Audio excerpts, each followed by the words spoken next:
ഒരുപാട് പേര് തുറന്ന് പറയാൻ മടിക്കുന്ന അല്ലെങ്കിൽ ഒരു ഡോക്ടറെ അടുത്ത് കൺസൾട്ട് ചെയ്യാൻ മടിക്കുന്ന ഒരു കാര്യമാണ് ലുക്കോറിയ അല്ലെങ്കിൽ അസ്ഥിയൊരുക്കം എന്നുള്ളത്.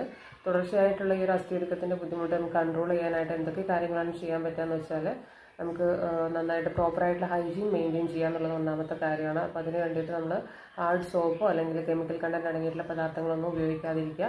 അതുപോലെ തന്നെ ധാരാളമായിട്ട് വെള്ളം കുടിക്കുക. അതുപോലെ നമുക്ക് പ്രൈവറ്റ് പാർട്സ് കഴുകാനായിട്ട് ആര്യവേപ്പിട്ട വെള്ളം കൊണ്ട് തിളപ്പിച്ചാറിയ വെള്ളം കൊണ്ട് അവിടെയൊക്കെ കഴുകുന്നത് വളരെ നല്ലതാണ്. അതുപോലെ തന്നെ ആംല നെല്ലിക്കയുടെ ഉണക്കി പൊടിച്ച പൗഡർ ഉണ്ടെങ്കിൽ അതൊരു ടീസ്പൂൺ എടുത്തിട്ട് തിളപ്പിച്ചാറിയ വെള്ളത്തിലിട്ടിട്ട് കുടിക്കുന്നതും വളരെ നല്ലതാണ്. അതുപോലെ തന്നെ ഫ്രൂട്ട്സും വിറ്റാമിൻ സി അടങ്ങിയിട്ടുള്ള ഫ്രൂട്ട്സ് ധാരാളമായിട്ട് കഴിക്കാൻ നോക്കുക. അതുപോലെ സ്ട്രെസ് ഒഴിവാക്കുക. അതുപോലെ തന്നെ നമ്മൾ അണ്ടർ ഗാർമെൻറ്റ്സ് ഒക്കെ യൂസ് ചെയ്യുമ്പോൾ കോട്ടൺ അണ്ടർ ഗാർമെൻറ്റ്സ് ഉപയോഗിക്കാൻ നോക്കുക. സാനിറ്ററി പാഡ്സ് ഒക്കെ യൂസ് ചെയ്യുന്നവരാണെങ്കിൽ അത് ഫ്രീക്വൻ്റ് ആയിട്ട് അത് ചേഞ്ച് ചെയ്യാൻ നോക്കുക. അതുപോലെ തന്നെ ആൻറ്റിബയോട്ടിക്സ് ഒക്കെ ധാരാളമായിട്ട് ഉപയോഗിക്കുന്നവരാണെങ്കിൽ അതിൻ്റെ ഉപയോഗം കുറയ്ക്കുക. അതുപോലെ തന്നെ മധുരമുള്ള ആഹാര പദാർത്ഥങ്ങളും അതുപോലെ സ്പൈസി ആയിട്ടുള്ള ആഹാര പദാർത്ഥങ്ങളും ഒഴിവാക്കുക.